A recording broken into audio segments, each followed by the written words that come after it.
দুনিয়ার সূর্যের গরম সইতে পারি না রে মালিক। শরীরের ঘাম ফোটায় ফোটায় ঘাম, জামা কাপড় ভিজিয়ে গেল। ও আল্লাহ, গরম সইতে পারি না, গুনাহ নিয়ে কবরে গেলে জাহান্নামের আগুন কেমনে সহ্য করব রে মালিক? আমাদের বানাইছেন বড় নরম, একটা মশার কামড় সইতে পারি না রে আল্লাহ।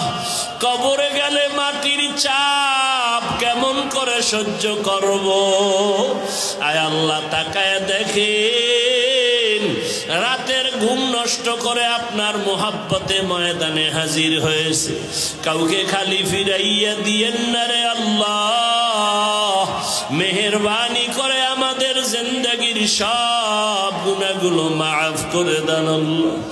গুনার কারণে দিলটা পাথর, চোখে পানি নাই, ডানে বামে কত কান্নার আওয়াজ। আমি কি এত কপাল পরা হয়ে গেলাম যে একটু চোখে পানিও আসবে না? গুনার দিকে তাকাইয়া দেখি আমার গুনার কারণে হাত দুইটা না পাক, গুনার কারণে আমার চক্ষু দুটো না পাক, গুনার কারণে আমার জিহ্বা না পাক, গুনার কারণে আমার অন্তর না পাক, আমার কান আমার পা না পাক। আজকে তওবা করতেছি, আর গুনাহ করব না রে আল্লাহ, আর গুনাহ করব না রে মালিক। ওলামায়ে কেরামদের দিকে তাকাইয়াও কি মায়া হবে না? সাদা দাড়িওয়ালাদের দিকে তাকাইয়াও কি মায়া হবে না?